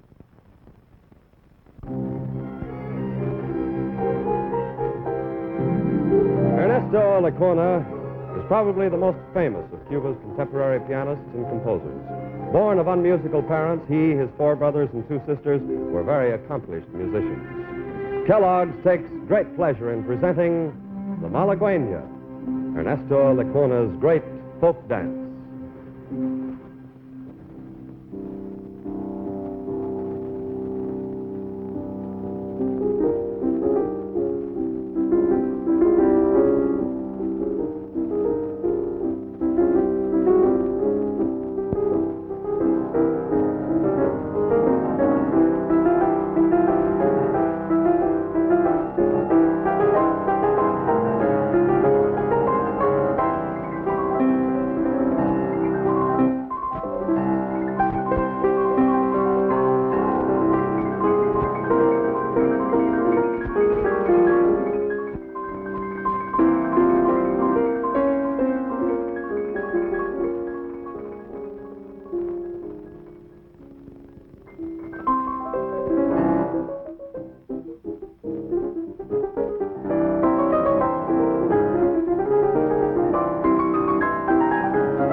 thank you again very much. I don't think you hurt me. This is good night to everybody now. And good night from Kellogg, and good night from myself. I hope you'll say good morning to your family with those good Kellogg cereals every single day. So until I see you again next week, don't forget now, Kellogg's the greatest name in cereals. Good night.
I gotta go home. It's time for the Victor Borge Show. Hey, come back.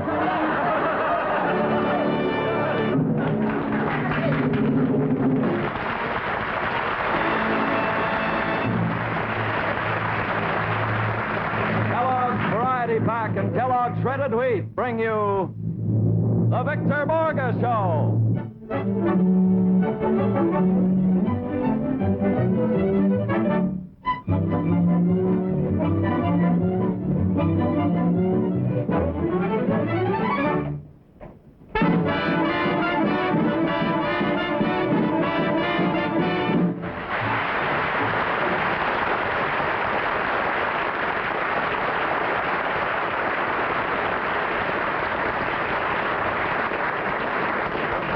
Thank you. Good evening. Again, you see, we have the orchestra on the stage for the purpose of showing you now how the various symphony orchestras in America can be characterized. You know that, I guess that we in America have the most wonderful symphony orchestras in the world. The Philadelphia, the Washington, the New York, and so on and so forth. Los Angeles, Chicago, San Francisco. There is nevertheless one characteristic for all of these orchestras, and that is a characteristic for each one of them. Now, for instance, I would like to play for you a little classical composition. We will play the same composition the way the various symphony orchestras all over America would play the same composition. And you will see the characteristics as we go along. We would like to play for you this little classical from, I think we should begin with Philadelphia. The Philadelphia Symphony Orchestra, how they would play this little tune for you. This is from the city of brotherly love. This is the way we play in Philadelphia.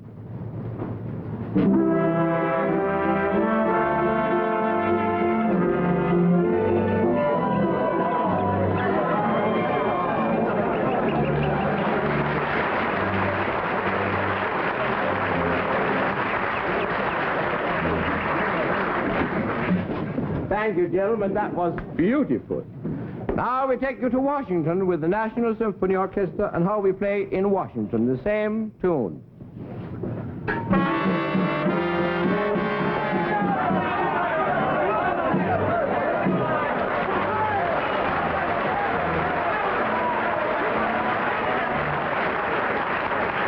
Well, that will all be straightened out later. Now, the Minneapolis Symphony Orchestra, which is called the Twin City Symphony Orchestra. And you will see now how that looks. Twin City Symphony Orchestra.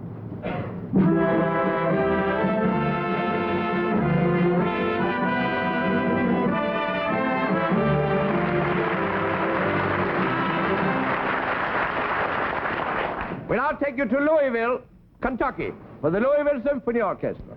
Ready?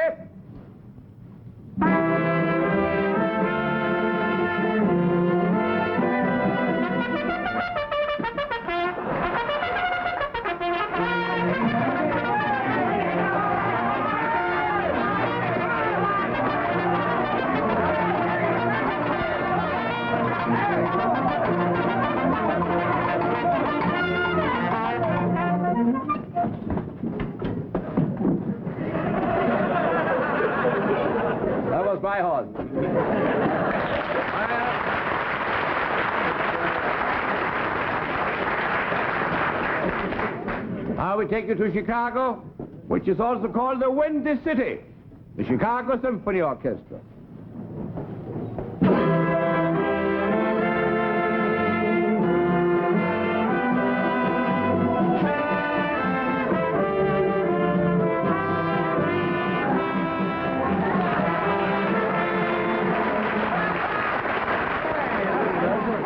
Thank you very much. We'll now take you to the Pittsburgh Symphony Orchestra in Pittsburgh.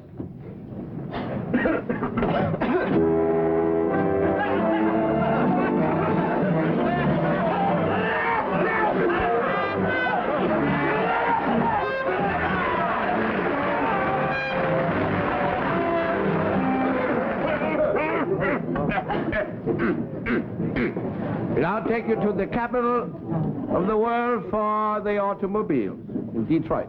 The Detroit Symphony Orchestra playing the same tune.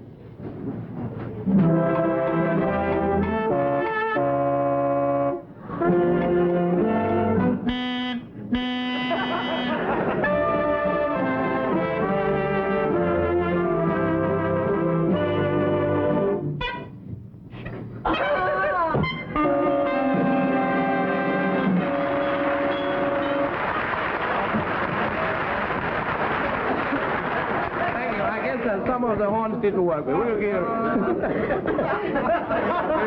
I guess we'll be reimbursed. We finally take you to the Los Angeles Symphony Orchestra, which is giving a concert in Hollywood. You can hear how it sounds and looks, I guess.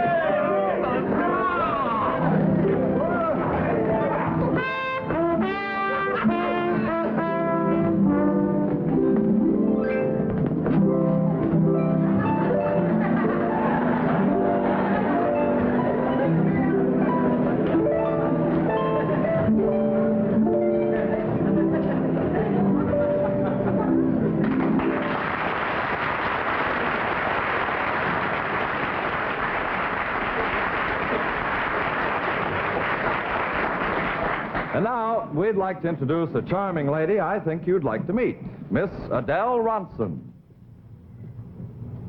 Hello. I'd like to show you a way to turn one of the day's busiest moments into one of the happiest moments for you and for your family. The busy moment is when you're getting breakfast. I know what a rush that can be. And the happy moment, for everyone, is when you put Kellogg's variety package on the table. Because this one handy carton holds the big assortment of Kellogg cereals and the big favorites. It's so much more fun for your folks to choose the cereal they like best.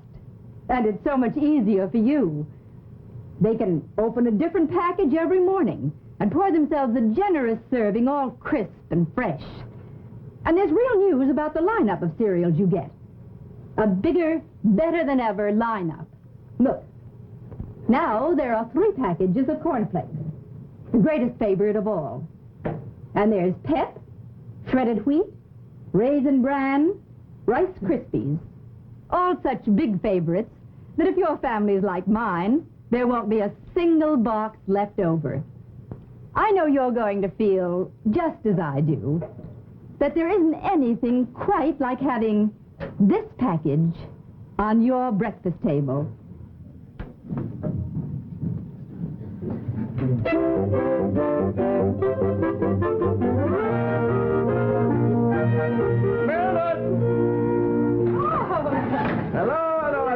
Good evening, Mr. Borge. Well, I don't have to get up on the chair because here's my coat. I don't have it on tonight. Miller, I have a few things I have to be... I'm very quiet, so I don't want to be disturbed by anybody. I have to sit here all night, and I don't want anybody calling, coming in. I can tell them I'm not home. If anybody asks for me, I am not home. Well, Mr. Borge. Yes, Miller. I was having my kid brother come by. We were going to the movies. Oh. Yeah. So, I think I'd better call him and tell him not to come, don't you? No, that wouldn't be necessary. He can come, but I don't want anybody else. Whoever calls, whoever is it, nobody. Oh, thank you very much, and I'll see that you have absolute quiet. Thank you, thank you. Uh-huh.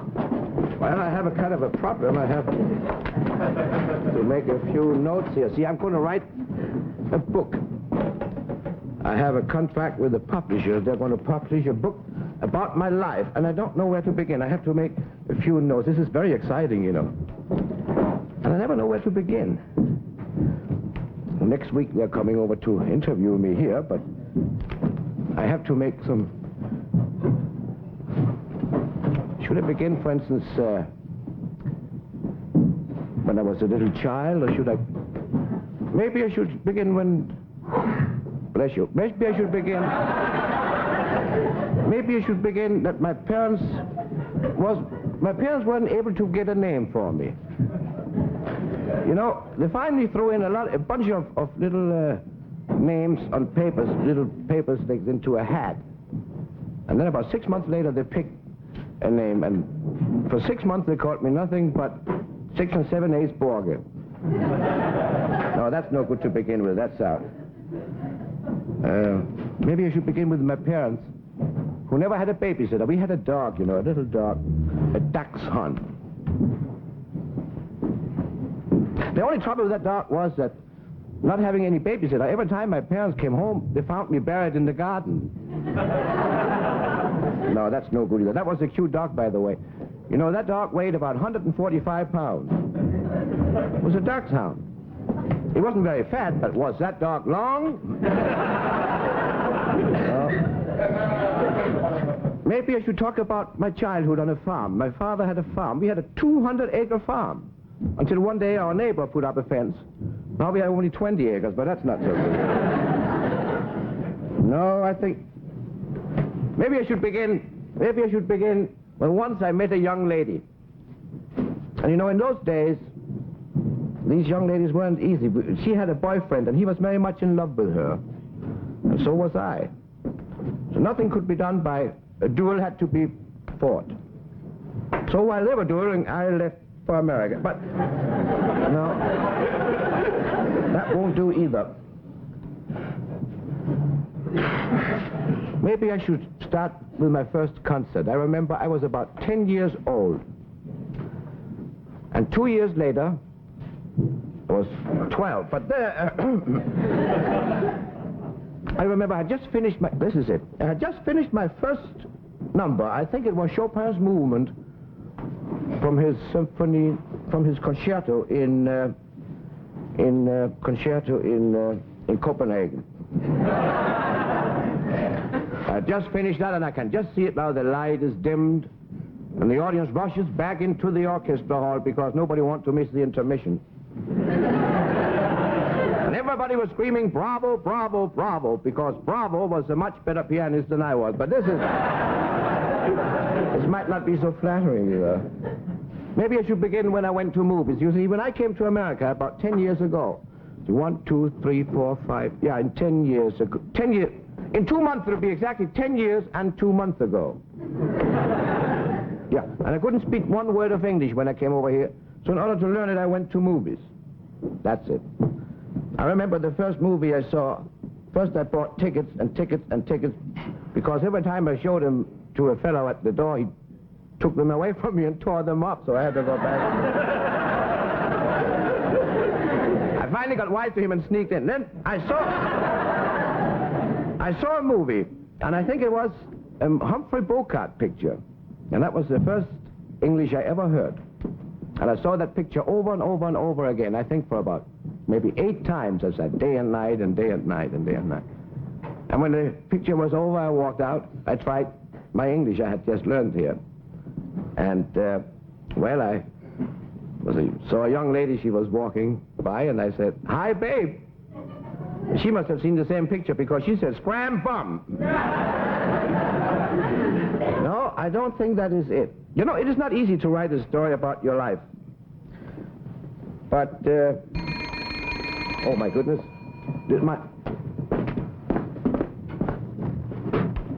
Oh, don't tell me who you are. You are Milton's brother. Aren't you? Yeah. Well, aren't you a big boy? You are Milton Kiss brother, are you? Uh-huh. Say, what's your name, my boy? How old are you? 7.5. You kind of look every inch of it, don't you? Come in. Gee, a toy piano. I have one just like that at home. Oh, yes, you're going to the movie with Mildred, aren't you? Yeah. Mr. Borge, Yeah. play with me. Well, I don't... Hey! Hey, put Mr. Borge down immediately. Oh, I'm sorry, Mr. Borge. That's Listen, terrible. I'm going to give you kids a couple of bucks to go to the movie for, if I can find them. Isn't that Yeah, here they nice? are. Well, how lovely. Keep the change, Mildred. Tell me, what is this? Is it a hat? hat, yes. Looks like a long-playing hat. The long-playing pin to it also, I guess. Mildred, where do you two sit when you go to movies? On the main floor. Does anybody in the balcony ever ask you to remove your hats? No. Well, Dudley, say goodbye to Mr. Borge and we'll go. Okay, well, have a good time. Oh, no. Goodbye, now. Watch the door. It's very high. Watch out.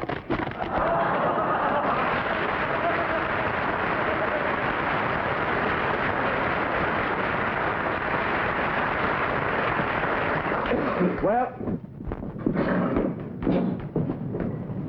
I'm going to write a chapter in the book about composers. How the old masters were inspired to the most famous compositions. Because most people don't know about these things. I would like to show you how, for instance, a famous composer had a girlfriend, and she was a famous ballet dancer. But she suffered from hiccups. So he had to compose a piece of music that would fit in to her hiccups, so when she danced, nobody would notice that she had the hiccups. And here's the music.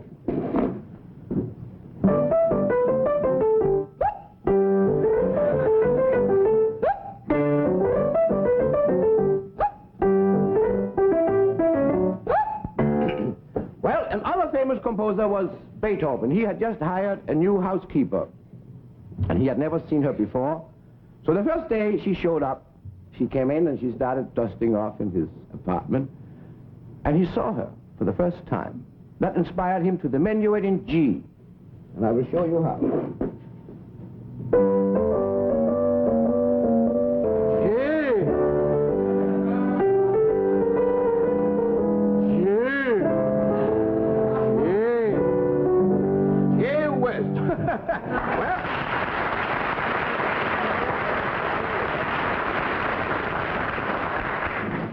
Danish composer by the name of Nielsen. He was born in 1906. Yeah, 1906. Unfortunately, he died in 1907. He had a short but wild life. His name was Virginia Nielsen. For a while, until they found out that he was a boy, then they called him Herman for short. He wrote this. The 1st of January, he wrote this. He didn't write very fast, though, but the 2nd of January, he wrote this. And the 3rd of January, he never worked. So the 4th of January, he wrote this. And on the 5th and 6th and 7th of January, he fooled around with it, but it didn't make sense. And about 2 days before he died in March, he had it. And this composition has actually been known all over the world as one of the compositions most played. And you hear it every day, many, many times, because he played it like this.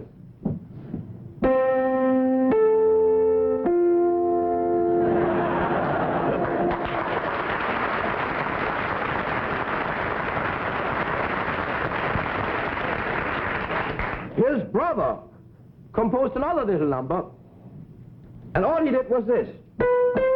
And that is not very impressive either, but it is very important, because if it hadn't been for this, we would never have had this.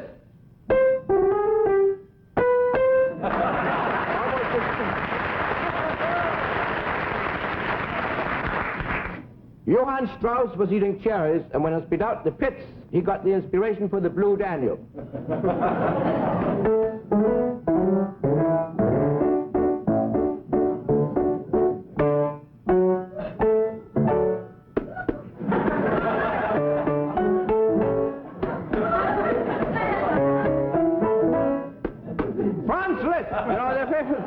Hungarian composer was invited to a party, and on his way there he was inspired to his famous Second Hungarian Rhapsody number 2. Now, he had never heard that one before, so when he came into the house there, he rushed over to the piano, started to play because he wanted to know what it sounded like. He had never heard it, as I said. But he couldn't play the way he wanted because everybody came over to shake hands with him. He was so famous, you know, how do you do, Mr. List, and so on and so forth.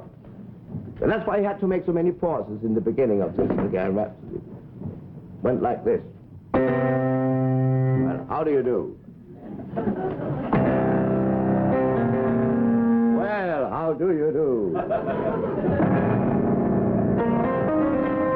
Well, Mrs. Holmes. Now, in the second movement, he gets a little... see, he had quite a lot to eat and drink, but he had most to drink because he wasn't very hungry. That's why the second movement shows it.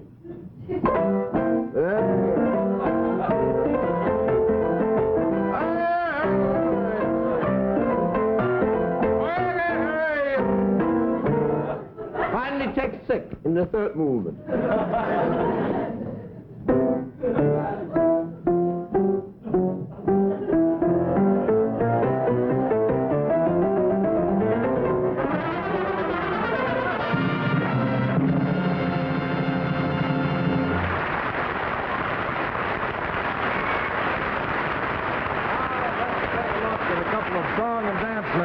With a brand new routine.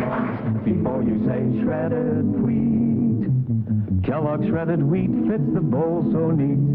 That's because the biscuits are streamlined. That's right, streamlined.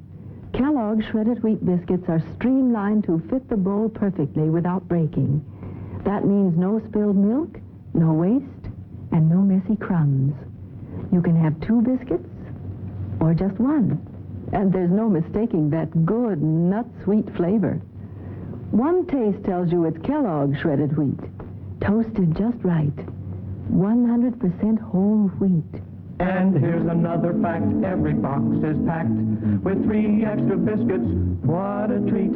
So it's always smart to say Kellogg's before you say shredded wheat. Get Kellogg's shredded wheat. You'll really like it, I know. Edvard Grieg, the great Norwegian composer, did much to develop a national style of music in Norway, and a great deal of his study and development was in Denmark. And so it is most appropriate to present Victor Borge playing Grieg's Piano Concerto in A minor.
Thank you for being a swell audience. And I hope that you people at home also enjoyed the show. Until next week, when Kellogg and I will be back, the same station, the same time. Good night.